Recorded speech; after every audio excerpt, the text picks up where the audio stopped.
estudantes, professores, convidados e comunidade, sejam muito bem-vindos. É uma alegria tê-los conosco. Bom dia a todos. O primeiro seminário interdisciplinar visa a promoção de debates em diferentes áreas do saber, com ênfase em reflexões que derivem de projetos de ensino, pesquisa, extensão e prática profissional.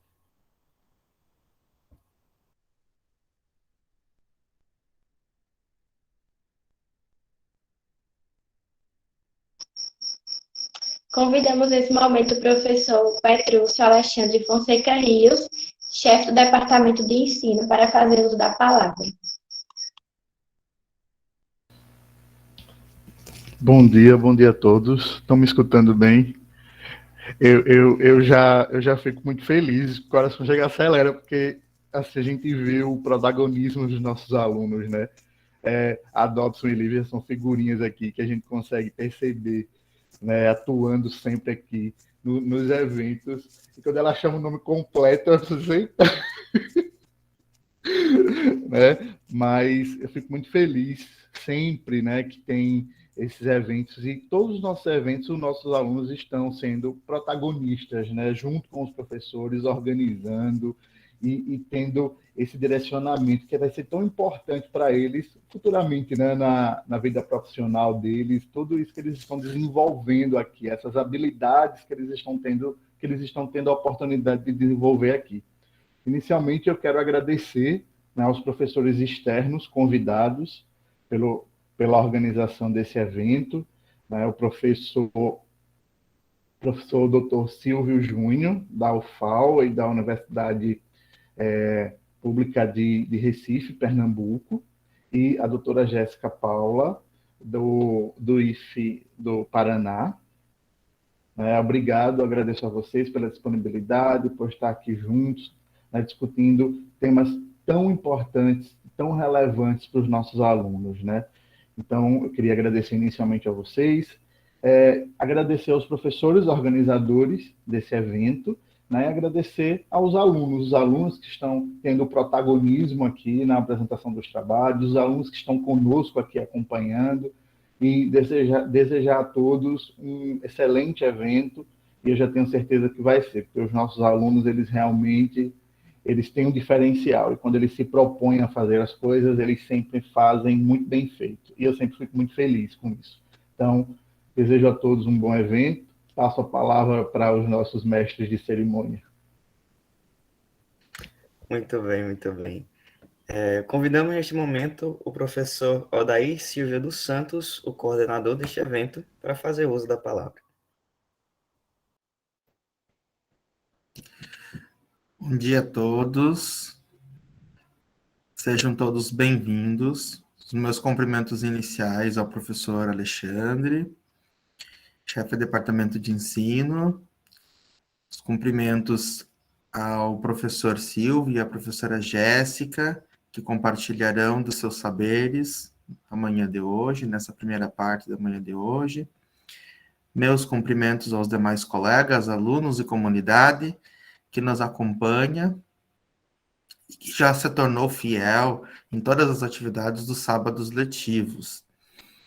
Eu costumo dizer que o sábado letivo, ele já se tornou parte de nós. O sábado letivo já deixou de ser uma obrigatoriedade, uma obrigação, e passa a ser um espaço aberto, né, de coletividade e de promoção de diferentes saberes e de ciência, porque nós fazemos também ciência. E é algo que eu não me canso de dizer, fazemos sim ciência, estamos fazendo ciência, principalmente em tempos tão difíceis, de negação como os de hoje. Fazer educação é fazer ciência. E todos os alunos do Instituto Federal fazem ciência. E a gente vem para o sábado com essa visão, talvez com essa missão de publicizar tudo aquilo que a gente faz e tem feito ao longo das nossas aulas, que é ciência. Eu agradeço os alunos, os colegas, por comprarem sempre as ideias, por colaborarem de uma maneira tão atenta e cuidadosa com os trabalhos e as propostas. Eu agradeço ao professor Marcílio, que esse seminário, na verdade, ele também condensa e contempla uma atividade de pesquisação do professor Marcílio no programa de pós-graduação em docência, e o professor Marcílio dando um abaninho ali. E o seminário de hoje vai encerrar esse ciclo de pesquisação do professor Marcílio aqui no campus. E depois, ao final, eu vou convidá-lo também para fazer uma reflexão sobre prática profissional. A gente convida mais adiante aí, Marcílio, para você também compartilhar conosco. E que é muito importante, nós temos então hoje um sábado multifacetado. E que eu espero que nós tenhamos boas reflexões, boas conversas, bons diálogos, e que saiamos daqui instigados, movidos, mexidos, certo? E eu devolvo a palavra, agradeço a todos mais uma vez, bom dia, um bom evento, e eu devolvo a palavra aos nossos mestres de cerimônia, para dar andamento ao evento. Agora vamos à nossa mesa de debates. Cada professor terá cerca de 30 minutos para expor suas manifestações. Logo após, nós abriremos para debate mesmo.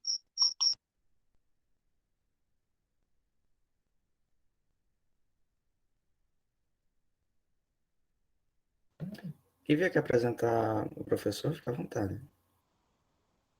O professor Silvio. Pronto, vamos lá. Professor Silvio Júnior é doutor e mestre em Linguística pelo Programa de Pós-Graduação em Linguística e Literatura da Universidade Federal de Alagoas, com tese e dissertação na perspectiva da linguística aplicada, com foco no ensino do português como língua materna. Possui licenciaturas em Letras, Português, Literaturas, pela Universidade Estadual de Alagoas, Pedagogia pela Faculdade de Brasília e Artes pelo Centro Universitário Favene. Realiza estágio pós-doutorado no programa de pós-graduação, mestrado em Educação, Cultura e Território Semiáridos da Universidade do Estado da Bahia, com pesquisa sobre responsividade e saberes docentes de estagiários do curso de Letras Português. Concentra suas pesquisas na área da linguística aplicada, articulando-a aos pressupostos teórico-metodológicos da análise dialógica do discurso, com ênfase nos seguintes temas: ensino e aprendizagem de língua portuguesa, formação, vivências, saberes docentes, compreensão, atitude, produção responsiva, ativa, gêneros discursivos e disseminação de enunciados sobre problemáticas sociais diversas, em especial aquelas que envolvem o discurso pedagógico. Pois bem, então nós convidamos neste momento o professor doutor Silvio Júnior para proferir sua fala sobre interdisciplinaridade no ambiente escolar. Professor, a palavra é toda sua. Bom dia, pessoal. Vocês me escutam bem? Então, inicialmente, eu gostaria de agradecer o convite, dizer que eu fiquei muito honrado, né, e voltar ao IFAL Santana, porque eu participei de um evento com vocês esse ano, organizado pelo professor Elton, dei um mini curso aí para alunos do IFAL Santana, e agora essa oportunidade de voltar é sempre bem significativa. Então, a discussão de hoje que eu vou propor a vocês é sobre interdisciplinaridade, e é um tema que tem me atraído há algum tempo. Como a Ana Lívia falou, eu trabalho com linguística aplicada, que é uma área que, desde a década de 90 para cá, é uma área interdisciplinar, né? E a gente vai até além disso e vai dizer que é uma área transdisciplinar, porque a gente faz articulação entre áreas de conhecimento nem sempre tão próximas. Então, pensando sobre esse viés aí, que eu vou conversar um pouco com vocês. Odair, eu não vejo a opção aqui de compartilhar a tela. Você quer que eu compartilhe? Pode ser. Você pode me mandar que eu compartilho para Tá, você. vou mandar então. Deixa eu só salvar aqui o documento. Eu poderia só falar, só que eu gosto de mostrar também para já reforçar um pouquinho. Vamos lá.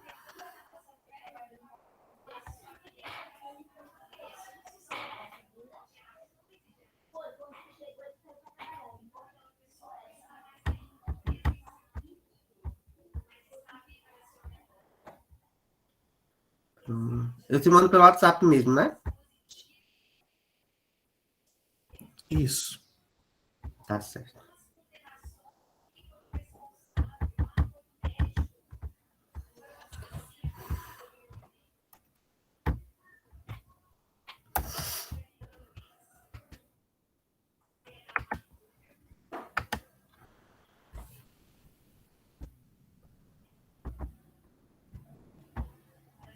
Enviei.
Pronto.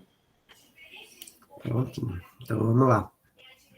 Então, como eu havia falado anteriormente, vou fazer um passeio aqui por alguns conceitos para que a gente compreenda o que seria interdisciplinaridade e depois eu vou dar um exemplo de uma experiência minha com essa perspectiva de interdisciplinaridade que eu desenvolvi ainda na época da minha graduação. Então, vai ser um exemplo mais prático para vocês. Então, pode passar. Então, para iniciar, eu queria introduzir aqui o conceito de disciplina. O que seria o conceito de disciplina? A disciplinaridade no campo do conhecimento pode ser compreendida como reflexo do modo de produção capitalista. A divisão do conhecimento em disciplinas no currículo está diretamente associada à especialização e à divisão do trabalho favorecida pelo processo de industrialização. A fragmentação do conhecimento em disciplinas teve como objetivo atender às exigências da sociedade em determinado contexto. Então, a própria noção de disciplina ela começou a ser desconstruída ao passar do tempo, mesmo que hoje o currículo ainda seja dividido em disciplinas. Então, foi uma exigência, foi uma necessidade que foi vista, né, de fazer essa organização curricular para que existissem disciplinas. Só que, quando isso aconteceu, isso começou a ser posto em prática de modo bastante isolado, né? Existem algumas disciplinas, cada professor fica responsável por uma, e isso acabou gerando aí uma divisão muito fortemente marcada. Então, com o passar dos anos, as discussões começaram a mostrar a necessidade de fazer algum tipo de articulação entre essas disciplinas, né? E, inicialmente, a ideia seria a de aproximar disciplinas próximas. Então, não sei se vocês se recordam, se já passaram por isso.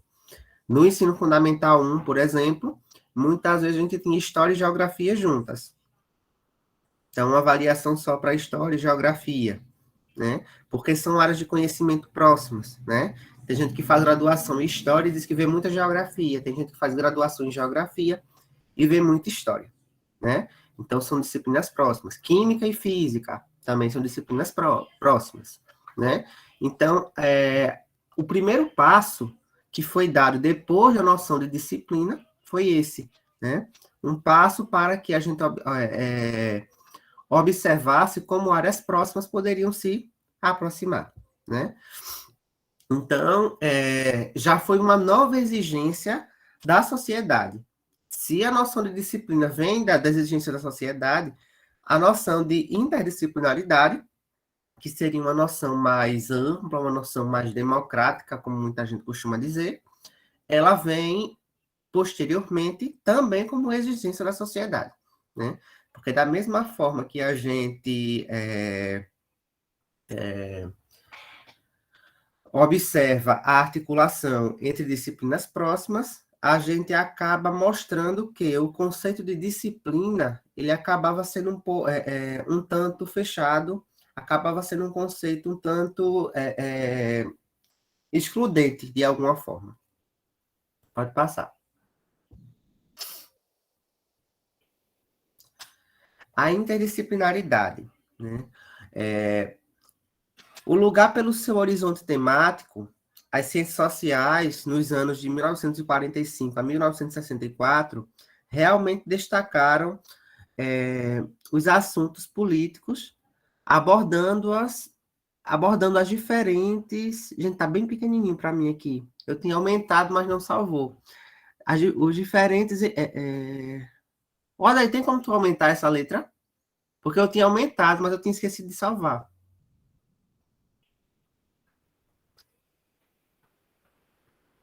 Aumenta aí, rapidinho. Pronto, tá bom, tá bom.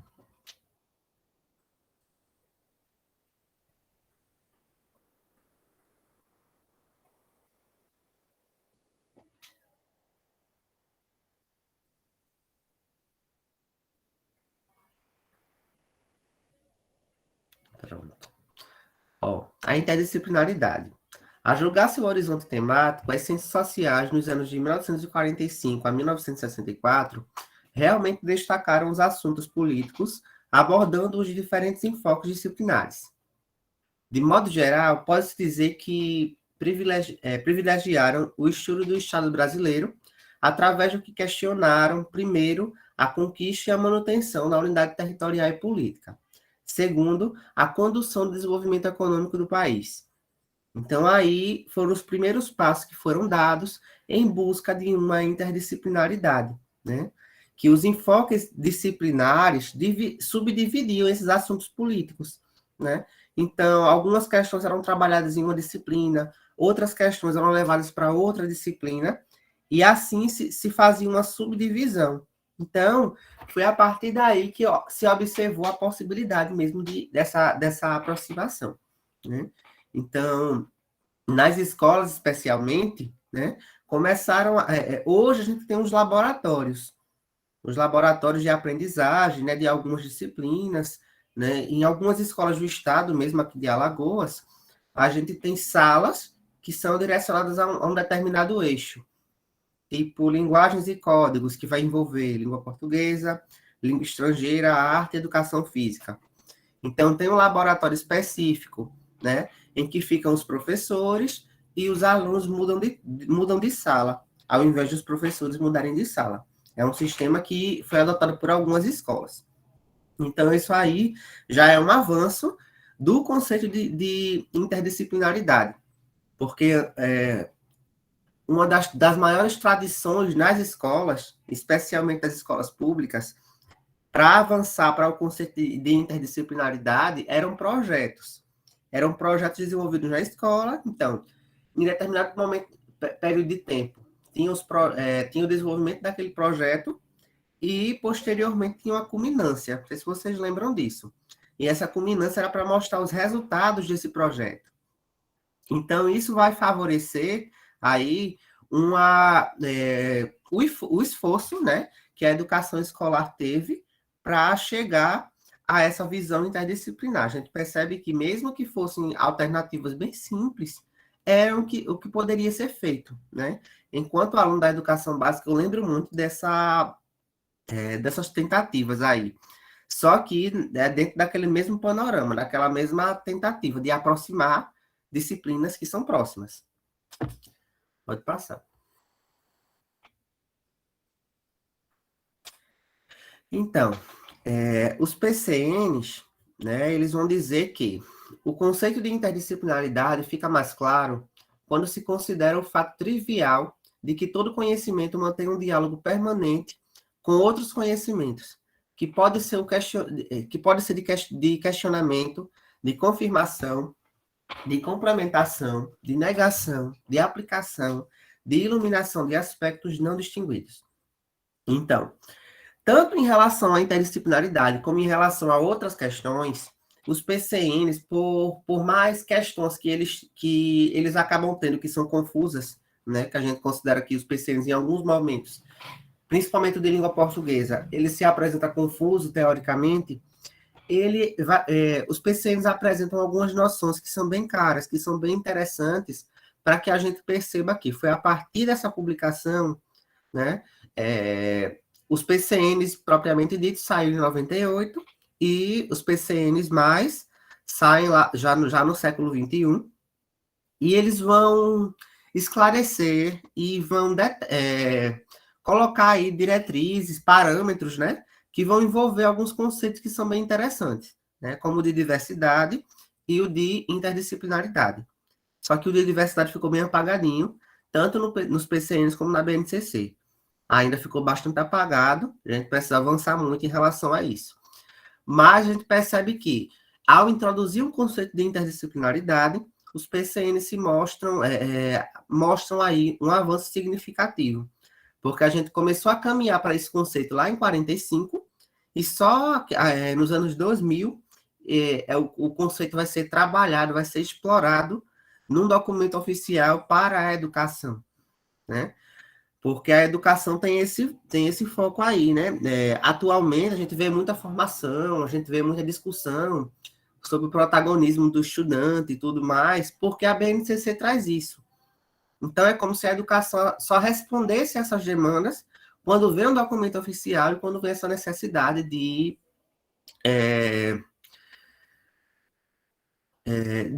levar esses conceitos, de levar essas diretrizes, esses parâmetros, né, essas bases para a sala de aula e também fora da sala de aula. Pode passar. Então, dentre as diversas práticas interdisciplinares na escola, a gente pode destacar algumas, né? E algumas dessas práticas se caracterizam por interdisciplinares justamente por um foco de resolução de problema ou de tratamento de uma problemática. Então, Cavalcante, em 2004, destaca alguns dos cuidados para o desenvolvimento de práticas interdisciplinares na escola, tais como partir de uma problemática de interesse geral, utilizar a cooperação entre disciplinas como ponto de encontro. Então, o que seria uma problemática de interesse geral? Eu lembro que lá no ensino médio, a gente trabalhou com bullying, que era um tema que estava bem em alta naquele momento, e foi um projeto, assim, geral da escola, que eu estudei numa escola de ensino médio que pegava de sexto até o terceiro ano. E a gente fez alguns trabalhos, e a culminância do projeto a gente fez uma peça teatral, né? Então, era uma problemática de interesse geral, né? Muito se vinha falando sobre bullying, justamente porque a escola tinha um alto índice de casos, né, de bullying que eram praticados naquela escola. Então, para evitar que mais casos acontecessem, a escola propôs esse projeto sobre bullying, né? Então, era uma problemática de interesse geral e cada disciplina, cada professor, ele tinha aí, ele precisava trabalhar sobre isso, precisava trabalhar com isso. E atualmente eu trabalho na educação básica, a gente trabalhou agora Graciliano Ramos, né, para comemorar aí a literatura alagoana, de alguma forma, e envolver aí as disciplinas nesse contexto. Então, o foco mesmo é envolver as disciplinas, que todas as disciplinas possam ser trabalhadas dentro desse projeto. E complementa, assim, possibilitar o engajamento de todos os sujeitos envolvidos e refletir ao término sobre os resultados obtidos com essas práticas, que seria a questão da culminância desses projetos, né? De desenvolver todas as ações do projeto, tudo que foi planejado e até mesmo alguma coisa que não foi planejada e que começa a ser pensada no decorrer desse processo, né? A gente pode desenvolver e depois apresentar tudo que foi desenvolvido aí para mostrar a que chegamos, né? E eu acho que complementaria isso aí, que não só refletir ao término desse projeto, ao término dessa ação interdisciplinar, mas também algum tempo depois para olhar se aquilo surtiu efeito. Pode passar, né? Então, eu vou dar um exemplo a partir de agora de um projeto interdisciplinar que eu participei durante o meu terceiro e quarto período da graduação. Como a aluna que me apresentou, ela falou, aí eu fiz graduação na Universidade Estadual de Alagoas e foi no campus de Palmeira dos Índios, que é perto de Santana, né? Naquele momento ali, né, eu estava dando meus primeiros passos na pesquisa e eu foi o meu primeiro contato com a escola enquanto pesquisador, né? Não foi enquanto professor, mas foi enquanto pesquisador que eu cheguei ali naquela escola para fazer aquele projeto, lá em parceria com alguns outros alunos da graduação. E o projeto esteve intitulado O Português Popular, interface entre a variação linguística e a literatura de cordel em sala de aula, e o ano de execução foi em 2014. Então, aí foram os participantes, né, que foi eu, aí Gabriela, Maria Claudicélia, Fernando, que foi orientador, Margarete, que também foi orientadora, e Juliana. Então, toda essa equipe participou desse projeto. A ideia surgiu ainda em 2013, o projeto foi aprovado pela FAPEAL, e a gente começou a desenvolver em 2014. E o objetivo central desse projeto, mesmo pode passar, daí eu acho que eu coloquei aí o objetivo. Peraí. As instituições envolvidas. Então, nós éramos alunos da UDEAL, e a escola que participou com a gente desse projeto foi a Escola Estadual Graciliano Ramos, que é aquela escola que fica do lado do Centro Educacional Cristo Redentor, lá em Palmeira dos Índios. E disciplinas envolvidas, língua portuguesa e história. Então, breve descrição. O projeto objetivou criar um espaço aberto para reflexões sobre as variedades linguísticas em sala de aula, a partir da interface com a literatura de cordel, com alunos do ensino fundamental da rede pública de Palmeira dos Índios. A inserção da variação linguística em sala de aula será feita, né, a partir da literatura de cordel, pois os alunos poderão conhecer um pouco mais da rica cultura nordestina na qual estão inseridos, enfatizando sempre que mesmo aqueles que trazem o uso da norma não padrão são também produtores de cultura, de saberes e de literatura. Então, aí foi um foco de mostrar, a partir da literatura mesmo, que as variedades linguísticas elas podem não ter tanto prestígio, mas que a norma padrão também ela é uma variedade linguística, né? E os falantes já do português não padrão também são produtores de cultura, de saberes e de literatura. Então, esse foi o foco aí do projeto, e a gente conseguiu envolver professores de língua portuguesa e professores de história, que eram interessados em trabalhar também com literatura de cordel. Então, a gente percebe aí que foram duas disciplinas próximas, né? A língua portuguesa com foco na literatura e a história. Pode passar. E aí, a gente desenvolveu algumas ações. Dentre essas ações, a gente teve aulas com as professoras, que a gente trazia a temática da literatura de cordel, eles produziram cordéis, eles leram cordéis já prontos, assistiram alguns vídeos aí que mostravam o processo de produção. Então, todo esse contato a gente teve com esses alunos, e logo depois a gente levou esses alunos para a universidade, eles mostraram esses resultados que eles obtiveram com as iniciativas dessa pesquisa, né, dessa participação que eles tiveram nessa pesquisa, e isso foi bem significativo naquele momento. Então, a gente teve produção de cordéis pelos alunos, aulas com foco nas produções dos alunos, apresentação de trabalho em evento e publicação de artigo em periódico na área da educação, que foi algo bastante novo para a gente, né? A gente não pensou que o nosso projeto seria assim, teria uma dinâmica tão grande. Então, a gente conseguiu apresentar o projeto em um evento que foi realizado no Paraná.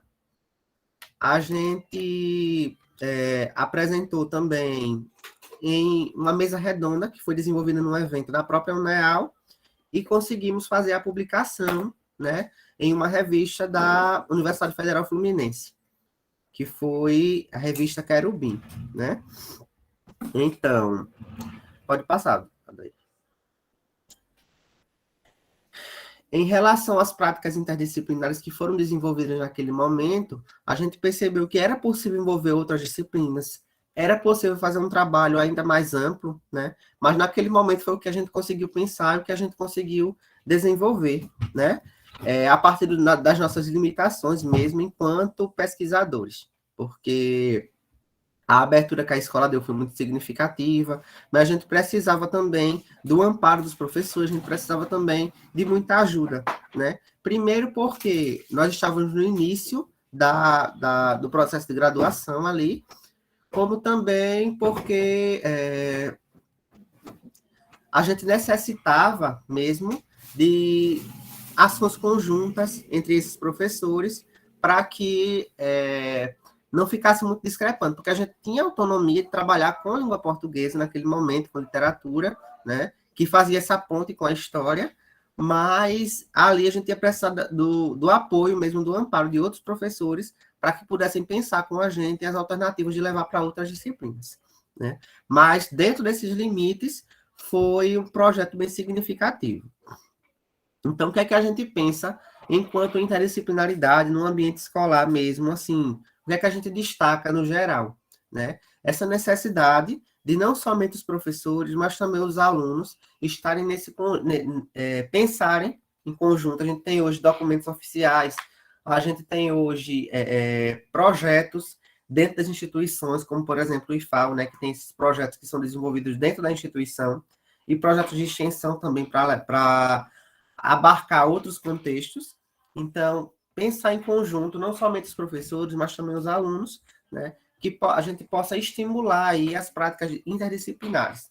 E, atualmente, de ir mais além e pensar numa transdisciplinaridade, justamente porque não somente disciplinas que são tradicionalmente próximas se aproximarem, mas também outras disciplinas, cada uma com seu foco, que possam se numa união aí de alguns fatores, contribuírem com o desenvolvimento dessas ações, desses projetos. Então, aí são as referências que eu utilizei aí naquela parte inicial, e é isso, gente.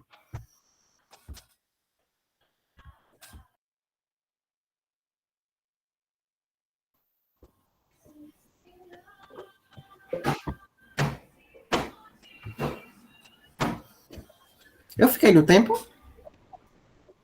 Sim, ficou no tempo. Sim, ficou sim. Muito bem, nós agradecemos ao professor Silvio, né, pelas excelentes reflexões e damos continuidade ao nosso evento.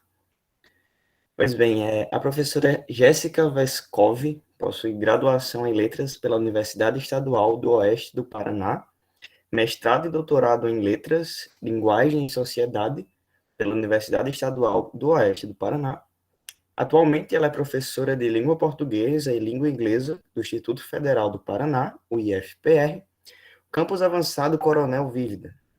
Tem experiência na área de letras, com ênfase em lexicologia, retórica, estudos dialógicos do discurso, reescrita, letramento acadêmico e escrita acadêmica.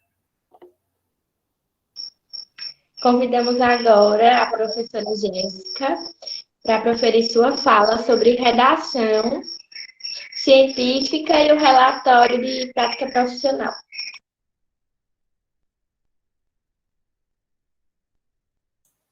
Olá, gente, bom dia a todos, bom dia a todas, que sejam muito bem-vindos, né, a esse momento em que farei o uso da palavra, eu gostaria de agradecer muito ao Odair pelo convite, pela parceria que temos estabelecido ao longo dos últimos meses e que espero seja algo com bastante duração, porque tem sido muito interessante e tem trazido excelentes frutos. Agradeço ao professor Silvio, que previamente trouxe à tona muitas reflexões inquietantes, né, sobre a interdisciplinaridade, algo tão importante na atual conjuntura de compreendermos que as caixinhas, né, não existem dentro do saber, dentro do conhecimento. E agradeço a todos vocês que terão a paciência de me ouvir agora, viu? Eu estou em Palotina, é uma cidade do interior do Paraná, e aqui a conexão ela não é muito favorável, né? Então a gente teve um temporal aqui bem intenso ontem. Então, Odair, se a minha conexão falhar, se a minha conexão cair, tu me avisa pelo WhatsApp, que aí eu entro pelo celular, combinado? E o meu tempo também, me avisem, porque professor, quando começa a falar, não para, né, gente? É um problema. Então, eu trago para nós pensarmos hoje sobre uma reflexão relativa à redação científica e o relatório de prática profissional. Nesse sentido, eu delineei a minha fala, né, delineei essa nossa conversa, esse nosso bate-papo, em torno de alguns conceitos que eu considero primordiais durante o processo de escrita. E para isso, Odair, pode passar, por favor? Eu começo com essa fala, né, da Clarice Lispector. Ela diz que minha liberdade é escrever. A palavra é o meu domínio sobre o mundo. Então, gente, efetivamente, a gente precisa dominar o mundo.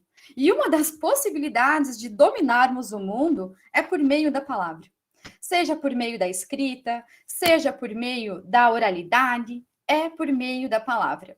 Então, escrevamos, falemos, né? Tenhamos o domínio dessa palavra para que sejamos ouvidos, sejamos lidos. Então, eu diria que na atual conjuntura, escrever, falar, é um ato de resistência, né? E efetivamente de reexistência.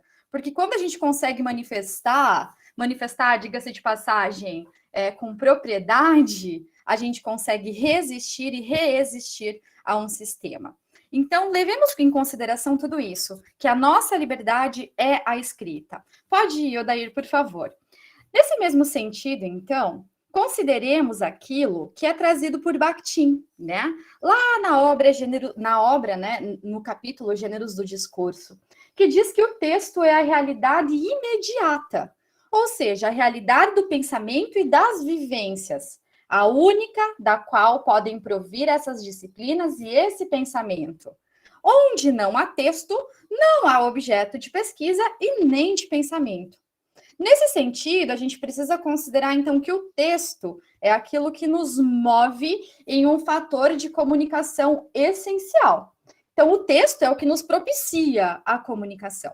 E quando a gente pensa em comunicação, Odair, pode ir, por favor, a gente está pensando nessa perspectiva de consolidá-la, né? O texto ou a comunicação / a linguagem, ela consolida-se por meio da interação.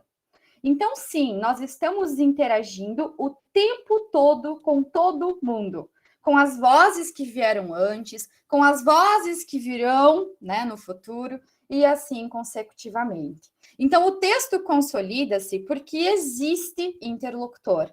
O texto consolida-se porque existe interação. A linguagem está em uso o tempo todo.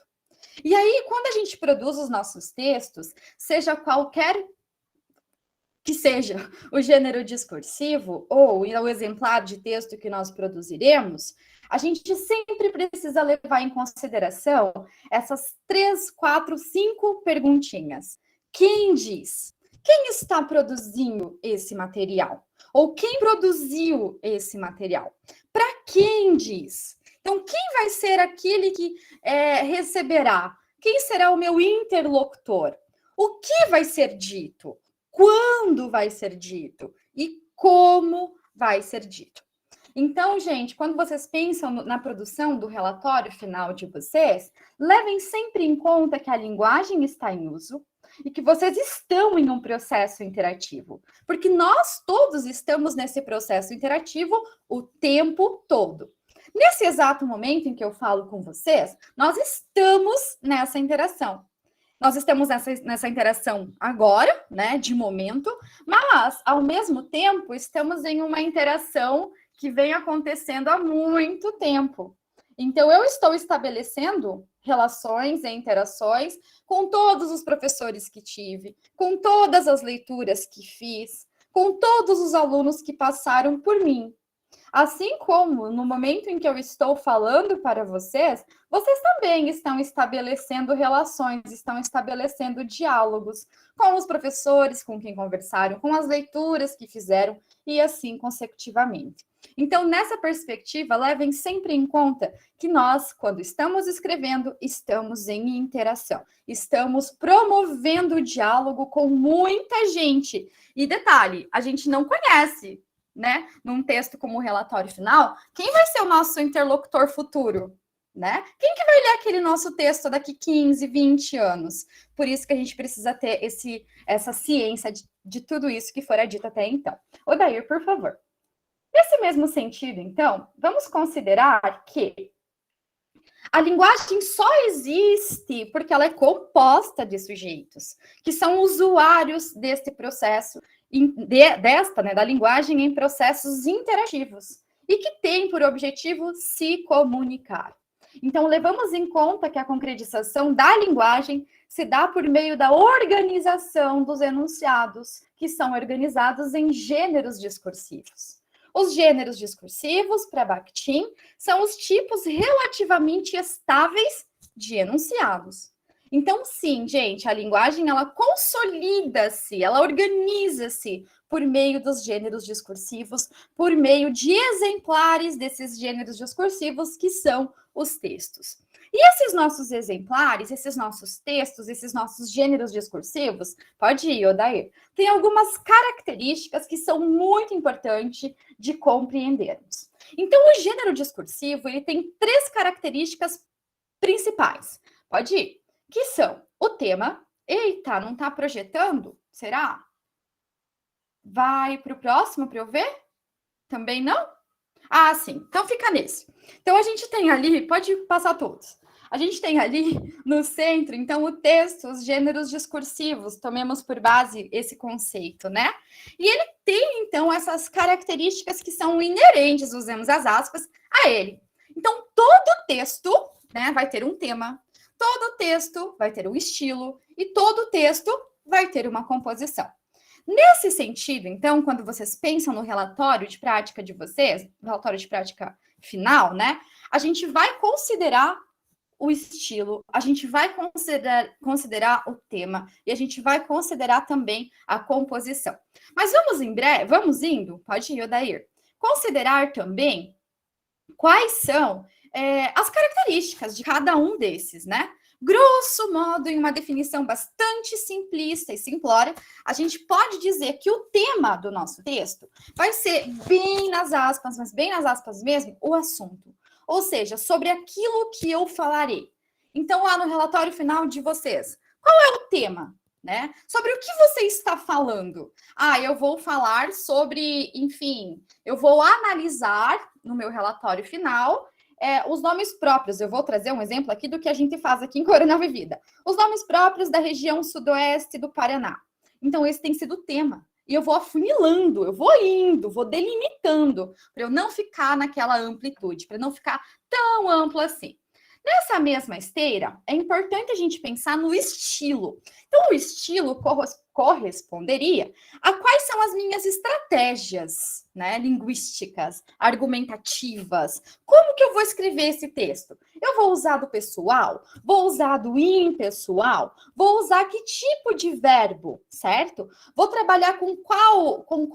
Vou escrever no passado, no futuro, no presente? Enfim, qual é o estilo? Mas lembremos sempre, o estilo muitas vezes é exigido pelo gênero discursivo que estamos produzindo. Então, se eu estou escrevendo um texto científico, Indubitavelmente, eu não vou poder utilizar uma linguagem tão informal assim. Né? Eu não vou usar um VC, um Q, um PQ, um OK no meio do meu texto, né? Porque isso não é aceito, né? Dentro daquilo que estabelece aquela convenção do estilo desse texto. E temos também a composição do nosso texto, que é a estrutura. Né? Então, a estrutura desse texto, qual vai ser a introdução, qual vai ser o desenvolvimento, qual vai ser a conclusão, será que eu tenho tudo isso? Lembremos sempre, temos diferentes exemplares de gêneros discursivos no mundo, né? Odair, pode ir, por favor. Vamos tomar por base, então, gente, para a gente consolidar essa nossa conversa, esses 3 textos iniciais, esses 3 exemplares, né, que eu trouxe para nós pensarmos. Olha lá, o primeiro que nós temos ali é meu iPhone, meu Deus, gente, tá pequenininho, mas vamos lá. Meu iPhone está tocando, meu iPhone está tocando. O segundo que nós temos é na revista Exame, ONU alerta para avanço da fome no mundo. E o terceiro que nós temos é uma tirinha do Armandinho, né, que traz dentro dele outro texto do Manuel Bandeira, que diz: vi ontem um bicho na imundície do pátio, catando comida entre os detritos. Quando achava alguma coisa, não examinava nem cheirava. Engolia com voracidade. O bicho não era um cão. Não era um gato. Não era um gato. Um rato. O bicho, meu Deus, era um homem. Então, a gente tem aqui 3 textos, certo? Que trazem à tona uma problemática, um tema em comum. E que, lamentavelmente, está muito em destaque na atual conjuntura. Está muito evidente na atual conjuntura. E aí me ajudem, gente. Qual é o tema desses 3 textos? Sobre o que esses... Pode escrever no chat, por favor. Sobre o que esses 3 textos estão falando sobre? Sobre a fome, né? Sobre a desigualdade, sobre a fome especificamente, se a gente for pensar. E a gente pode perceber nesses 3 textos estruturas diferentes, assim como estilos diferentes, certo? Então, observem como cada um desses 3 textos tem o mesmo tema, mas cada um tem uma estrutura e tem um estilo diferente. Então, isso precisa ficar muito claro para a gente, tá? A gente tem um tema, a gente tem dentro desse, tem o texto, o tema é similar, o tema é consoante a todos, mas cada um tem um estilo, cada um tem uma estrutura. Odair, por favor. Continuando a nossa reflexão sobre a estrutura, eu trago aqui para a gente uma receita, né? Então, a receita tem aquela estrutura fixa, que a gente bate o olho e já reconhece, né? Então, ó, receita de muffins de pizza, 2 ovos inteiros, 50 gramas de ricota fresca, uma colher de... Enfim, é uma receita. Eu vejo os ingredientes e eu vejo o modo de preparo. E eu tenho um segundo texto que eu quero ouvir de vocês. O que é? Que gênero é esse, ó? Senhores pais, amanhã não vai ter aula, porque pode ser feriado. Assinado tia Paulinha. É verdade esse bilhete. E aí, gente, que gênero é esse? Só pela estrutura, só pelo... Ah, oxe, o que será que é, gente? Então, que gênero discursivo que a gente tem aqui caracterizado? O que vocês percebem? A fonte está confiável, exatamente. Usem essa fonte para fazer o trabalho de vocês final. Brincadeira. Então, que texto que é esse, gente? O gênero discursivo. Podem me falar. O que é? É um lindo. É verdade esse bilhete, né? Então, o que a gente tem aí? A gente tem um bilhete. Então, o gênero discursivo, isso a gente consegue caracterizá-lo, né? Pela estrutura. Olha lá, o vocativo, o recado, a assinatura. Então, a gente automaticamente, né, lá nas nossas relações, nas vozes, né, no nosso conhecimento prévio, assimilamos isso ao bilhete. Então, essa é a estrutura. O relatório final de vocês também tem uma estrutura fixa, certo? Ou seja, que precisa ser seguida. Na continuidade, então, Odair, por favor, a gente vem com o nosso estilo, que é a forma como... Maria, querida, que é a forma como as coisas, desculpe. Olha, Odair, tô numa informalidade aqui, já tô me achando parça de todo mundo, viu? que é a forma como os textos são escritos. E para a gente brincar um pouquinho com a linguagem, eu trouxe aqui alguns exemplares, e vamos ver quem vai adivinhando aí o que está escrito, o que está sendo dito, né, nisso daí. Então, olha lá, eu trouxe para nós pensarmos o mesmo texto, mas produzido em diferentes estilos. Vejamos. Isso daqui não é meu, tá? Isso daqui eu peguei na página pós-graduando, mas eu adorei e eu tenho usado desde 2010, mentira, desde 2020, por aí, isso daí. Então, ó, no mestrado, a sacarose extraída da cana-de-açúcar, que ainda não tenha passado pelo processo de purificação e refino, apresentando-se sob a forma de pequenos sólidos tronco-piramidais de base regular, impressiona o paladar, porém não altera suas dimensões lineares ou suas proporções quando submetida a uma tensão axial. E aí, gente? O que está falando aqui? Sobre o que é isso? É um estilo, né? É uma brincadeira, mas que demonstra um estilo de escrita. O que a gente tem aqui? Que informações que a gente pode extrair disso? Sacarose. O que será que é sacarose? Extraída da cana-de-açúcar, sem o processo de refinamento, né, nem de purificação. Também está se apresentando em sólidos tronco-piramidais, de base retangular. O paladar fica impressionado quando consumível, né? Odair, vai para o próximo. Mais um estilo, mais uma forma de escrever a mesma coisa. O açúcar, quando ainda não submetido à refinação e apresentando-se em blocos sólidos de pequenas dimensões e forma tronco-piramidal, tem sabor deleitável. Todavia, não muda suas proporções quando sujeito à compressão. Olha lá, é um estilo, mais um estilo diferente da gente falar a mesma coisa, ó.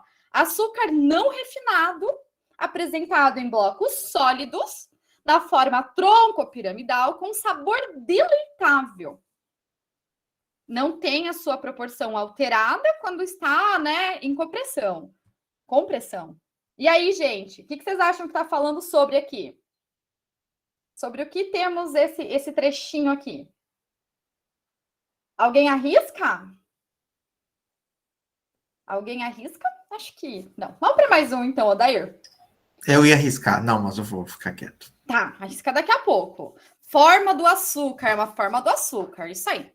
Vai lá para o próximo. Aí, gente, mais um a gente tem aqui. Pode ir, Odair. No ensino médio, né? Diz lá. Açúcar não refinado, sob a forma de pequenos blocos. Tem o sabor agradável do mel, mas não muda de forma quando pressionado. Açúcar não refinado, em blocos, né? Sabor de mel. Gente, açúcar com sabor de mel. Pensa aí. Não muda de forma quando pressionado. Eu posso morder que não vai mudar. Vai mais um, Odair. Outra forma de falar a mesma questão, ó. Açúcar mascavo em tijolinhos, tem o sabor adocicado, mas não é macio e nem flexível. Bala, ó, uma alternativa. Bala, pode ser. Quer arriscar? Rapadura, muito bom. Vai lá, Odair. Rapadura. E aí a gente chega, então, em mais um dos estilos, né? Rapadura é doce, mas não é mole, não. Então, o que acontece? Acontece que esse ditado popular, ó, da rapadura, ele transformou-se, né? Foi escrito em diferentes estilos. É uma brincadeira, mas é para a gente observar como os estilos influenciam sobremaneira no texto em que estamos lendo, no texto em que estamos produzindo. Bom, feito isso, com essas apresentações e essa exibição, essa brincadeira com a linguagem, pode ir, Odair, por favor. A gente entra, então, pode passando, que eu estou já no limite do meu tempo, eu tenho convicção. A gente entra, então, no nosso, pode ir, por favor, no nosso relatório de prática profissional. Então, gente, quando a gente pensa no relatório de prática profissional, pode ir, Odair, a gente está pensando na produção do conhecimento. Bah, professora, mas é um termo tão profundo tu trazer produção do conhecimento. Mas o que é produção do conhecimento? Muitas vezes a gente acha que produzir conhecimento é fazer afirmativas, né? É trazer certeza para tudo. Mas não, gente. Como o próprio Albert Einstein traz ali na tirinha, né? A gente vê que não são as exclamações que movem o mundo, são as perguntas. Então, muitas vezes, dentro do texto que nós estamos produzindo, muitas vezes, dentro do trabalho final do nosso curso, a gente não sai com afirmações. A gente sai com muitas outras perguntas. E aí a gente entra numa discussão bastante grande, né? Filosófica, científica e de tantos outros que não quero entrar aqui. Eu quero provocá-los. Provocá-los a fazerem... enfim, a conjugação não importa aqui. A se questionarem, ok? Provocá-los. Se questionem, perguntem, ok? Vão em frente, porque são as perguntas que movem o mundo e muitas vezes produzem, nas aspas, conhecimento. Nesse sentido, Odair, pode ir, por favor? A gente tem... Ixi, dá mais um enter para ver.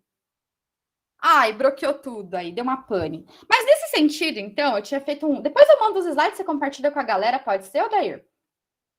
A gente tem que o relatório de prática profissional, ele gira em torno desses 5 eixos aqui. Quais são esses eixos? O primeiro é teorizar. Então, sim, você precisa de uma base teórica, ok? Você precisa de algo para fundamentar, porque nunca a gente parte do zero. Então, sim, tem alguém que já fez algo sobre aquilo que eu estou falando antes, certo? Então, teorizar, buscar aquilo que fora dito anteriormente, fazer uma reflexão, fazer uma busca por artigos, por monografias, por livros que foram produzidos sobre o assunto que eu vou falar sobre. Além do teorizar, a gente tem o refletir sobre. Então, o que é esse refletir? Eu preciso entender onde está situado, o que está situado, quais são as contribuições que o meu trabalho traz. Então, eu vou refletir, mas eu vou refletir estabelecendo relações. Não única e exclusivamente falando e falando e falando. Mostrando, mostrando e mostrando. Citando, citando e citando. Não é essa a intenção. A intenção é que sejam estabelecidas relações. Então, você tem a teoria, você tem a sua prática e você tem, efetivamente, as relações que você pode fazer entre a teoria e a prática. De modo que você vá, entre bastante aspas, produzir um conhecimento a partir daquilo que fora dito previamente. Então, você tem lá algo que foi feito. A partir disso que foi feito, você vai estabelecendo relações e você vai produzindo aquilo que é seu. Nesse mesmo sentido, então, pode ir, Odair, por favor? A gente precisa entender que o nosso relatório... pode passar, por favor. A gente precisa entender que o nosso relatório, geralmente, ele divide-se em algumas partes. Ele tem uma estrutura, né? E essa estrutura, ela é, grosso modo, relativa a uma introdução, a um relato, dentro desse relato, as relações teóricas que você vai estabelecer e ao impacto. Então, impacto, o que isso trouxe de novo para o mundo? O que o meu projeto final de curso, ou o que aquilo que eu estudei trouxe de novo para o mundo? A gente precisa refletir sobre o impacto disso tudo. É nesse sentido também, Odair, por gentileza, que a gente vai considerar na nossa introdução alguns aspectos. Eu chamo aqui de movimentos retóricos como Swayze apresenta. Swayze é da socioretórica e o cara é bom, vale a pena. O Swayze apresenta alguns movimentos retóricos. Então, o que eu deixo de sugestão para vocês? Usando a linguagem científica, a linguagem acadêmica, né? Usando o estilo que é exigido por esse gênero discursivo. Apresentem o campo de estudo. Então, onde vocês estão situados? Eu vou falar a partir da perspectiva da linguística aplicada. Não, eu estou falando a partir da perspectiva da linguística cognitiva. Então, apresente o seu campo de estudo e já mostre, nessa sua introdução, por que o teu trabalho é importante. Olha, o meu trabalho é importante porque vai contribuir para que o mundo seja mundo, né? Vai contribuir para que a garrafa da Jéssica, tipo, eu descubra a cor dela. Enfim, por que é importante? Apresente a relevância desse trabalho. Mais do que apresentar a relevância, traga à tona algumas pinceladas de qual foi o embasamento teórico que você utilizou. Ah, e o meu trabalho ele é interdisciplinar. Eu usei 2 disciplinas, eu usei mais, enfim. O que você usou?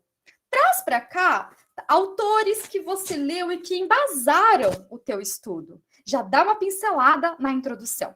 E uma sugestão que eu deixo, que eu acho muito válida quando eu participo de bancas e quando eu oriento os meus estudantes, é explicitar já na introdução como que o teu trabalho está dividido.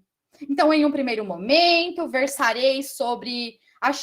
gente, eu tô tão paia hoje que nem exemplo eu tenho direito. Então, em um primeiro momento, apresenta-se a fundamentação teórica, na sequência, apresenta-se o campo de estágio, para, no final, apresentarmos as relações que estabelecemos entre os dois. Então, sim, apresentem essa estrutura do texto. Odair, pode ir. Eu trouxe alguns exemplos, mas eu mando todos esses slides para vocês com comentários meus, tá? Pode ir, Odair, vai lá quando fala. Pode ir também? Pode ir, isso, pode ir, pode ir.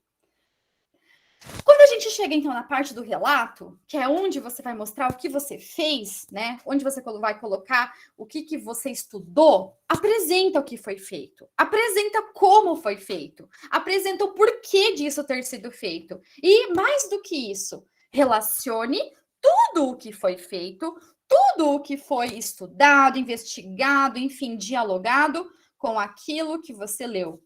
Então, estabeleça essas relações entre o que você fez e entre o que você leu. Faça essa ponte, nunca deixe as citações soltas.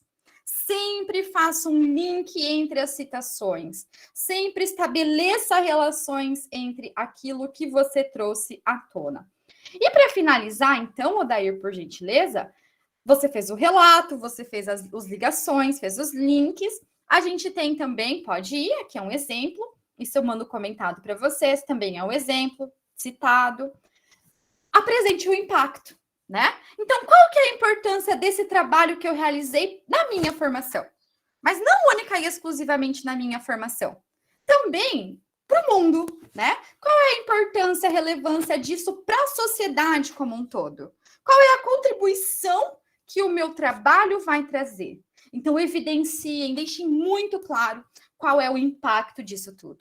Evidenciando e apresentando em que isso contribuiu na ciência como um todo, para o mundo como um todo. Porque é aí que a produção de conhecimento estará em evidência, ok? É aí que você vai mostrar qual é o diferencial do teu trabalho. Sim, são os resultados dessa tua prática. E então, para nós finalizarmos, Odair, eu trago esses exemplos também, eu mando comentados para vocês. Eu trago aqui uma tirinha, porque eu gosto. Diz lá: ó Deus, o prazo está para finalizar, minha monografia está acabando. Preciso terminar o quanto antes. Mas antes, uma passadinha no Orkut, meu Deus, 90 anos atrás, né? Uma passadinha pelo Orkut, uma passadinha pelo Facebook, pelo Twitter, pelo YouTube. Ó Deus, o prazo para finalizar minha monografia está acabando. Então, amiguinhos, organização.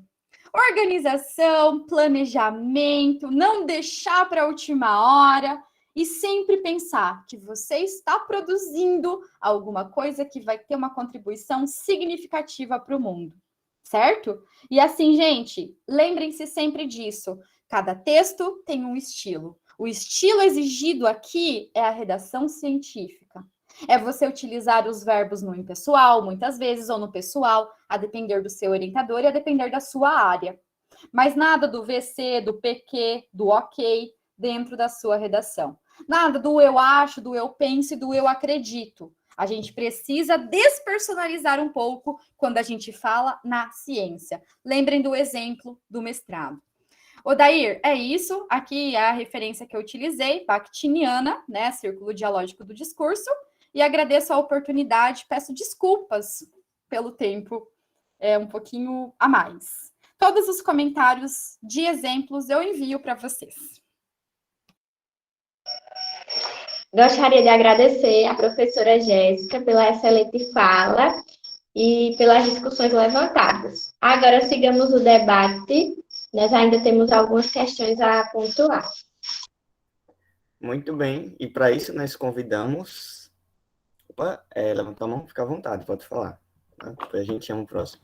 Não, pode seguir, Odair. Eu só fiquei empolgado depois das falas dos nossos convidados, né? Com o Silvio trazendo reflexões tão importantes, né, para o nosso fazer diário. E quando ele fala a questão da variedade linguística, produzindo saberes, isso é fundamental, bicho. Eu lembro da minha área, né, da biologia, com a etnobotânica, como é importante fazer esse registro, como é importante deixar isso para frente, entender isso, valorizar. E é tão impressionante, né, na biologia, assim, na etnobotânica. Às vezes, as pessoas que lidam, estão ali no dia a dia, elas nos davam tantos detalhes a respeito daquele vegetal, detalhes da fisiologia, da morfologia, que a gente ficava impressionado, né? Então, isso é fundamental. E quando ele fala da FAPEAL, me remete também aos meus tempos de graduação, fazer os relatórios e entregar no centro de Maceió, onde até hoje é a sede da FAPEAL. Então, é nostálgico total, né? É importante demais. E Jéssica ganha logo nosso coração de cara, né? Quando ela coloca Clarice Lispector, né? Aquela frase impactante. Então, perfeito, né? Minha gente, alunos, revejam essa gravação. Revejam essa gravação. Tem muitas coisas importantíssimas que foram pontuadas para a construção do relatório, né? Quando ela fala assim, quem vai ler o nosso texto? Isso é importantíssimo. Quando ela coloca assim, que a gente precisa fazer as referências e reverência a quem está lá atrás. Isso é importantíssimo para o fazer científico. Valorizar o que já foi feito, dar a César o que é de César, colocar ali. Às vezes, para a nossa ciência, aquilo parece novo, né? Mas a gente precisa ir atrás, beber, né, nas fontes, encontrar em nós as marcas que foram deixadas pelos que contribuíram para a nossa formação. Isso é muito bonito e é importantíssimo que isso seja feito, né? Então, eu agradeço bastante a vocês dois pela apresentação, né? Eu ficaria aqui escutando vocês, né, a manhã inteira. Então, só para não prolongar mais, que eu sou, professor Odair, sabe, eu sou empolgado. Eu fico anotando, eu fico vendo, eu fico aqui babando. Então, muito obrigado aos dois. Muito, muito, muito obrigado mesmo. Ok, muito bem, muito bem. Então, retornando, né? Só gostaria de convidar os professores Odair e Marcílio para a mediação das perguntas e as ponderações. Fiquem à vontade. Eu faço coro às considerações do professor Alexandre, e quando o Silvio e a Jéssica estavam falando, eu já estava pensando assim, assim que tiver a gravação, eu vou disponibilizar, porque isso é maravilhoso. Eu acho que eu vou querer reassistir várias vezes, inclusive, porque eu sou assim, né? Quando algo é bom, eu preciso rever, rever, rever e rever. Então, inicialmente eu agradeço muito a gentileza de vocês compartilharem de uma forma simples, né, e brilhante, porque apesar do que muito se pensa, ser simples é muito difícil. É algo que se conquista arduamente, diria Clarice Lispector. A simplicidade ela não é fácil. E vocês trouxeram questões muito, muito importantes, falas, né, que nos encorajam e que nos entusiasmam. Tá? Isso é muito legal. Quando uma pessoa consegue contagiar a outra, significa que há algo de muito bom ali. Agradeço, muito obrigado. Eu tenho duas perguntas, uma para o professor Silvio e outra para a professora Jéssica, mas antes eu gostaria de abrir os alunos, os colegas que estão aqui presentes, querem fazer alguma manifestação, querem fazer alguma pergunta para a professora Jéssica, para o professor Silvio. Enquanto vocês vão se organizando aí nas perguntas, pode ser pelo chat mesmo, mas quem quiser abrir o microfone pode abrir câmera e microfone, ou só o microfone, fiquem totalmente à vontade. Pode aí. Eu já ia pedir, Marcílio, eu quero passar a palavra para o Marcílio, que o Marcílio está numa investida de pesquisação sobre a interdisciplinaridade e que vai, na verdade, o Marcílio traz um ponto de intersecção entre o Silvio e a Jéssica. Marcílio, por favor. Olá, gente, muito bom dia. Que satisfação enorme. E agradeço muito aos nossos convidados. Agradeço também, né, aos alunos por estar aqui presente, à gestão, né, na figura aqui do professor Alexandre, e pelo espaço que o Campus Santana, né, abriu e continuou, né, que eu fui professor, né, permaneço ainda professor do campus, né, tenho também alunos ainda orientando, mas ao professor Adair, em especial, né, pela orientação desse trabalho, mas também por ter convidado, né, duas pessoas que trouxe exatamente os pontos de quando eu pensei e sugeri ao professor Adair os temas das palestras que a gente teria hoje.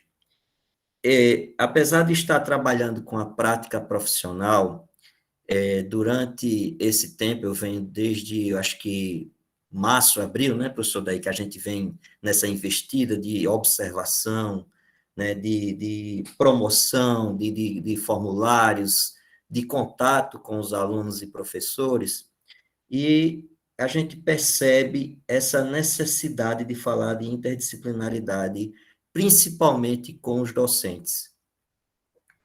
Muito difícil. Hoje estou no campus Batalha, mas a gente vive a mesma realidade do campus Santana. Inclusive, professores, né, que não são da área técnica, né, da área profissional, do núcleo profissionalizante, eles também têm um paradigma de que não podem orientar, de que não podem fazer trabalho em conjunto para a prática profissional. Principalmente os professores mais jovens, aqueles que acabaram de entrar no Instituto Federal, que estão muito direcionados, né, aos seus componentes curriculares. Então, a gente começa, né, a perceber, e aí eu digo ao professor Adair, essa não seria somente uma gravação que deveria ser compartilhada entre os alunos, mas sim também entre os docentes, principalmente agora que a gente fez, né, todo o Instituto Federal uma mudança nos projetos, né, de curso, e a gente tem agora uma prática profissional integrada.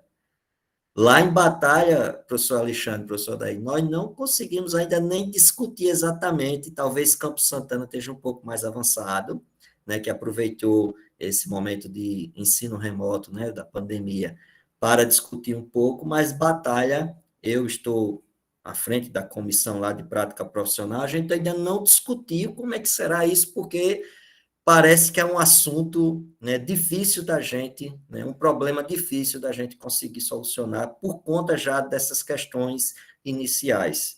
E aí o professor Silvio, né, trouxe muito bem como a gente pode trabalhar essas práticas interdisciplinares.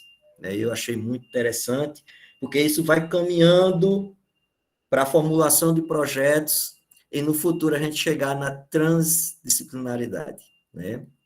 Veja, nós temos um caminho muito longo a ser seguido. Nosso Instituto Federal precisa estar inserido nessa discussão e precisa não só estar na discussão, mas praticar isso no dia a dia com os nossos docentes e os nossos alunos, né? Os alunos entendendo como é que é esse processo. Já na questão da redação científica, olha, nós temos um grande gargalo, professora Jéssica, aqui, viu? Nós temos que abrir esse gargalo porque ele está muito estreito. Os nossos alunos, em termos de outros gêneros, como, por exemplo, a redação, né, um texto dissertativo, como lá exigido para o Enem, nas avaliações, né, das provas do Enem, nossos alunos, nossa, estão maravilhosos, trabalhando muito bem.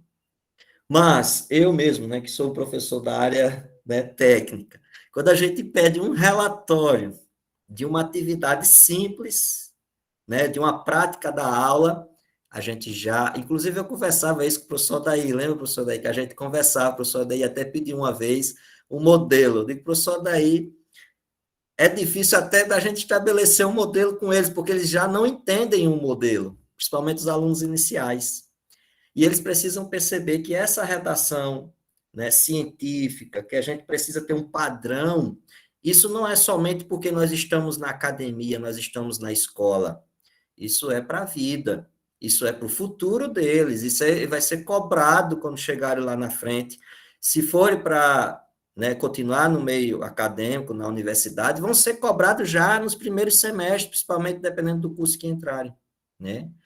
E também na carreira profissional dentro das empresas, né? Eu digo aos alunos assim, olha, vocês precisam não somente saber escrever uma redação para o Enem, né, um texto argumentativo, dissertativo, mas vocês precisam também saber escrever um relatório técnico científico, né? Vocês precisam demonstrar essa capacidade técnica. A professora Jéssica mostrou por diversos exemplos como é que isso pode ser trabalhado. Olha que a gente nem chegou, né, professora, exatamente a construir um modelo item por item. Então, a gente precisa, aí sim, essa gravação muito direcionada aos alunos, para eles perceberem, inclusive os alunos têm deixado isso para último momento, como se não fosse uma etapa importante, e eu digo aos alunos, gente, nós temos alguns requisitos, não basta somente fazer as disciplinas regulares, normais, aquelas que estão lá, né, no seu cronograma diário, né, ano a ano, série a série. A gente precisa trabalhar desde a primeira série como será essa prática lá no final. Ou até antes. O aluno ele não entende isso, ele enxerga que a prática profissional ela é uma etapa completamente distinta das disciplinas, né, que estão no projeto de curso, e que ele pode deixar lá para frente. Já é um resultado preliminar, né, professor Daí, que a gente tem percebido, e os professores estão tendo essa dificuldade, porque os alunos estão deixando isso lá para frente, né, para o final. Inclusive, nós temos alunos de outras séries anteriores concluintes, mas que, de fato, né, professor Alexandre, ainda não conseguiram concluir por conta da escrita desse documento final. Muitos deles até têm as atividades, fizeram projeto de pesquisa, de extensão, de ensino, fizeram outras atividades, tem monitoria, fizeram até estágio obrigatório e não obrigatório, mas tem aquele tabu de parar para escrever o documento e submeter, né, para as instâncias, né, da instituição, para ser analisado. Então, gente, eu acho que hoje, né, hoje foi um dia muito importante para nós trazer essa discussão e sugiro, né, aqui aos docentes, aos alunos, que essa discussão ela se amplie, tá bom? Então, eu vou deixar aí as perguntas, né, os questionamentos aí dos nossos alunos, né, para não dizer que é somente o professor Alexandre que falou muito, né, o professor Maci também falou bastante, mas é porque era um momento muito aguardado, tá? Aos convidados e alguns alunos que não estão participando conosco, nós temos um grupo participando conosco, né, sobre um trabalho de uma sequência didática. E hoje, nesse sábado letivo da área de linguagens, nós estamos encerrando essa última etapa, são em 4 etapas, nós estamos encerrando a última etapa, que seria os intercâmbios com as apresentações orais, né, de alguns dos nossos alunos que estão participando conosco. Então, agradeço a vocês aqui pelo espaço e vamos ver, né, o que os nossos alunos têm a perguntar. Tá? Obrigado, gente. Como não tem nenhuma pergunta no chat, eu vou para as minhas perguntas. Eu gostaria de saber, professor Silvio, se você já conseguiu, deve ter conseguido, né? Já talvez já tenha respondido isso em outros momentos. Qual foi ou quais foram os maiores dificultadores que você encontrou na tua carreira, não necessariamente naquele projeto que você apresentou, mas na tua carreira, na tua trajetória, com o trabalho interdisciplinar? Que dificuldades você consegue, se você consegue pontuar de dificuldades que você... Benefícios a gente tem, mas dificuldades para a gente conseguir entender e também pensar que é um trabalho dificultoso também. Naquele momento ali da graduação que eu falei, né, eu não posso dizer que tive tanta dificuldade de chegar lá, porque a gente tinha muito amparo dos orientadores, né, dos coordenadores do projeto, que eram professores já, né, que iam lá com a gente e tudo mais. Mas eu comecei a ver dificuldade em relação à aceitação, já quando eu fui para o mestrado, né, que eu tive que ir para uma escola pública para desenvolver minha pesquisa. Eu senti muita dificuldade em relação à aceitação, primeiro porque eu não era professor da escola, e também porque eu era muito novo. Quando eu comecei o mestrado, eu tinha 20 anos. Então, o pessoal achava lá que eu estava chegando na escola, estava chegando com uma ideia mirabolante, né, que eu trabalhava com oralidade na época, e se não fosse a professora que me aceitou na sala, a gente fez a pesquisa junto, eu não teria conseguido fazer naquela escola. Porque ela disse, não, deixa ele comigo, aceita, assina aí os documentos do comitê de ética, né, que eu me responsabilizo por ele. Então, foi essa força aí que eu tive da professora para conseguir desenvolver meu projeto naquele momento, né. E também em relação a uma aluna que eu estou orientando no TCC agora, na UPE, ela também teve uma dificuldade muito grande de aceitação, né? De chegar na escola, de ter a colaboração, assim, de toda a comunidade para o desenvolvimento da pesquisa dela. Então, eu acho que hoje o que a gente precisa é de políticas públicas que realmente aproximem a universidade de escola, porque a gente ainda tem dois polos muito discrepantes aí, é como se uma coisa fosse muito longe da outra, muito distante, né? A gente às vezes tem escolas que são bem perto das universidades, mas há uma barreira muito grande, uma barreira que se estabelece por diferentes motivos. Então é ela que a gente tem que desconstruir, né? Então projetos como o PIBID aí que existem, né, nas licenciaturas, e outros projetos aí que são desenvolvidos, eles precisam frisar muito, muito mais isso, né? Levar para as escolas as possibilidades de os professores não serem levados a adotar uma nova metodologia, levados a fazer alguma coisa que a universidade criou, mas construir junto, né? Então, eu acho que é essa falta de compreensão que muitas vezes existe que prejudica esse diálogo, né? E acaba impedindo que alguns projetos sejam desenvolvidos. Acho que as maiores dificuldades mesmo foram essas. Obrigado, professor Silvio. Professora Jéssica, eu vou fazer uma pergunta, mas é uma provocação. A tua fala é muito fluida, né? Assim, muito coerente, tranquila. E aí a pergunta é, né, com toda essa tranquilidade, essa fluidez, né? Você, na tua trajetória acadêmica, nunca se desesperou por escrita, né? Nunca. Então, eu queria que você desse assim, um relato, né, de que todo mundo sente dificuldade de escrever, é normal, até quem é formado em letras, ou não é, ou isso não é verdade, né? Quem é formado em letras senta e só escreve, vai e flui. Então, assim, você tem alguns casos, algumas curiosidades para nos contar sobre isso? Olha, Odair, eu acho que escrever é uma das tarefas mais difíceis que existe na face da Terra. Não, existem muitas outras, mas escrever está dentre elas. Eu tive muita dificuldade de escrita, muita dificuldade de escrita. Durante muito tempo, ainda tenho muita dificuldade de escrita. Tanto é que eu sempre mando os meus textos para os meus colegas lerem e avaliarem e comentarem, porque eu parto do princípio de que uma leitura extra, uma leitura externa, sempre vai apontar o que a gente pode aprimorar, né? Odair, eu vou trazer um relato do meu doutorado, por exemplo. Meu doutorado foi dolorido, escritamente falando, né? Foi dolorido escritamente falando. Vamos usar o termo escritamente. Gente, é escrever, é reescrever, é começar, é recomeçar o tempo todo. Escrever não é fácil.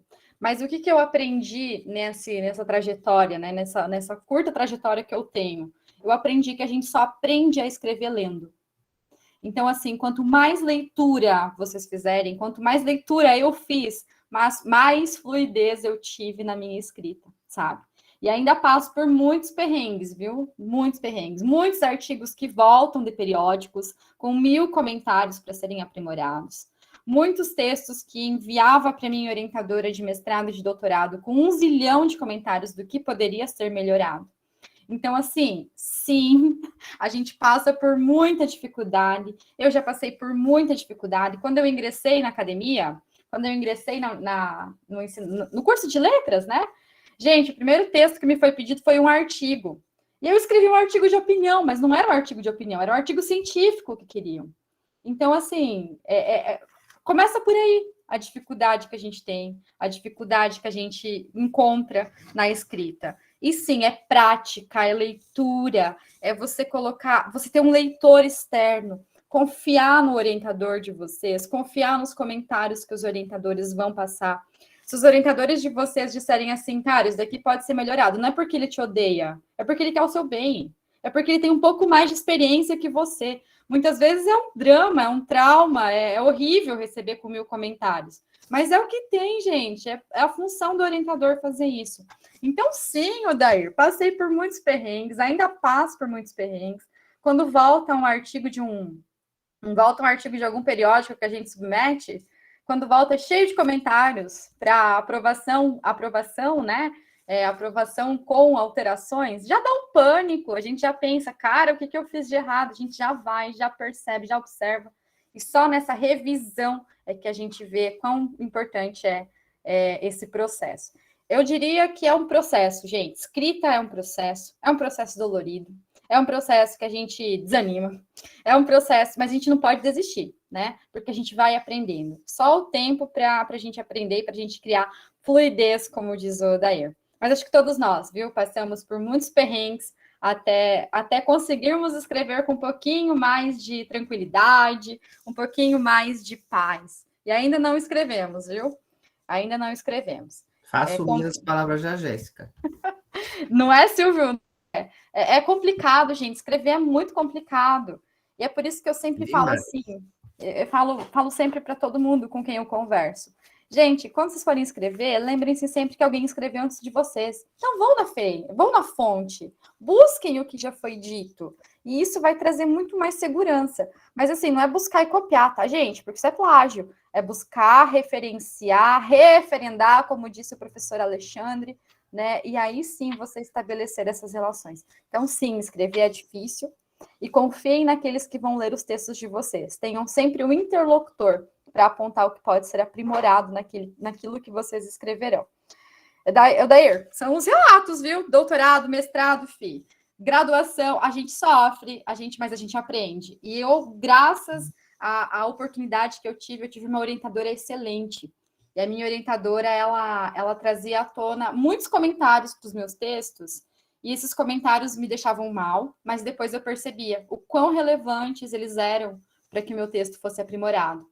Então, confiem naquilo que vocês receberão de feedback também, tá? E sempre agradeçam esses feedbacks, porque faz muita falta quando eles não vêm. Né? Agradeçam muito. A gente reclama, né? A gente reclama, mas quando não vem, quando a gente tem que se virar sozinho... Quando eles vêm, geralmente, no comecinho, né? Eu ficava, meu Deus, vou passar 30 anos para fazer isso aqui. Para fazer todas essas alterações, né? Mas depois que você começa, né? Depois você sente falta. Hoje eu escrevo um texto e digo, meu Deus, eu queria mandar para ela ler. Eu mando. Eu sou caruda, eu mando. Eu falo, professora, a senhora pode dar uma avaliada? O que a senhora acha? Você acha que está coerente? Eu mando. É uma relação de confiança que a gente tem que estabelecer. Mas, gente, confiem, escrever é um processo. É um processo. E dificultoso, complicado, mas faz parte da nossa vida acadêmica e da nossa vida como um todo, se a gente for pensar, né? Muito bom ouvi-los e entender que, apesar de toda a beleza de uma pesquisa, de fazer ciência, de construir conhecimento também, há desafios, diferentes desafios, e que interligar áreas diferentes do saber é maravilhoso, mas que a gente tem, não é, Silvio? Ainda algumas questões de políticas públicas, ainda algumas questões de empatia por falta dos sujeitos que estão envolvidos em diferentes processos, e que traduzir parcela daquilo que a gente aprendeu em palavra também tem as suas dificuldades, e talvez a gente precise aprender muito sobre nós mesmos para aprender o que é escrever, porque talvez cada um tenha o seu momento, o seu desempenho, a sua forma de escrever, e se respeitar é uma questão muito... Eu aprendi muito isso no mestrado, no doutorado, o respeito consigo mesmo, porque a gente olha e começa a entender, bom, até que ponto eu posso ir, o que eu faço e o que eu não faço, né? Então, são questões assim que a gente poderia discutir amplamente aqui o dia inteiro, mas a gente tem um tempo, inclusive, limitado. Tem um texto que eu acho que Jéssica conhece, que fala de desaprender, da Branca Fabrício. E eu levo esse texto comigo, né? A gente desaprende a cada vez que a gente lê, a gente desaprende a cada vez que a gente escreve, né? E complementando bem rapidinho, prometo, Adair.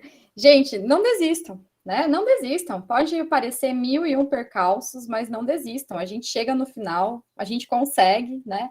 Escrever é um processo que vai passar por muitas versões mesmo, mas é isso que faz com que o nosso texto seja significativo, que faz com que o nosso texto contribua de alguma forma para o mundo, tá? Então, não desistam. Não desistam no primeiro percalço que aparecer, não, viu?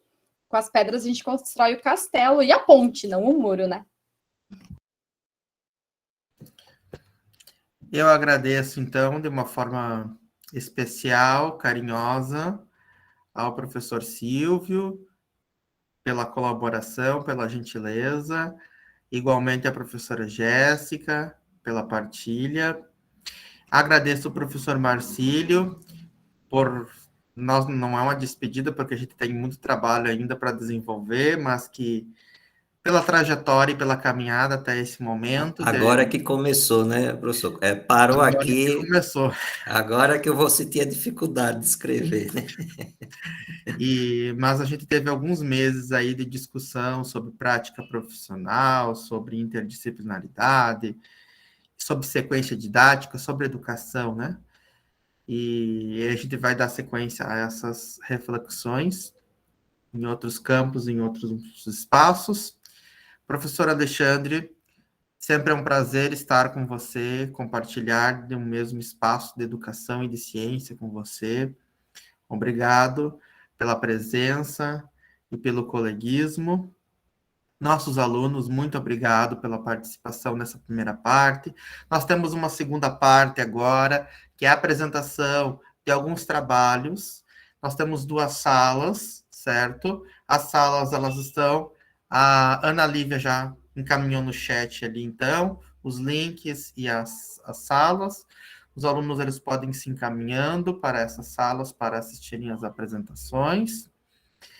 E já fica afirmado aqui um novo encontro, um novo espaço, e, inclusive, eu já venho trabalhando também com a parte de relatório também com alguns alunos, então eu já vou fazer uma promessa, mas não uma promessa política, uma promessa verídica, de fazer em algum momento um mini curso sobre o passo a passo lá do relatório. Inclusive, eu já tenho template, já tenho trabalhado com alguns orientando sobre o template, sobre a organização, e aí depois, em outro momento, a gente faz isso, certo? A Dobson. Não, gostaria apenas de agradecer ao convite, né, do Ola, para estar aqui e dizer que foi um prazer compartilhar essa manhã com vocês. Fica aqui meu muito obrigado ao convite e a todo o conhecimento que vocês transmitiram para todos nós. Foi uma manhã bastante enriquecedora. É isso, um bom dia. Muito obrigado, né, Lívia e a Dobson, por aceitar essa missão de conduzir a nossa manhã. Professor Alexandre? Só agradecer mais uma vez, né? Agradecer os nossos alunos que estavam aqui nesse comando, né, conosco, todos que estão aqui presentes, professor Marcílio, você não vai deixar nunca de ser professor de Santana do Ipanema, viu, rapaz? Você foi, mas foi a pulso. Viu? Então, só agradecer a todos os envolvidos. Uma bela manhã, momentos imprescindíveis, né? Nós tivemos aqui para discussão, para trazer situações, para gerar interrogações, né, professora Jéssica? Gerar interrogações. Então, muito obrigado, pessoal. Muito obrigado mesmo e até a próxima. E, professor Marcílio e Odair, esse projeto tem que rodar todos os campings. Eu já tinha dito isso para vocês. Depois daqui de Santana, tem que passar, né, para levar essas reflexões para todos os campings do estado de Alagoas e que está fora do estado. Parabéns.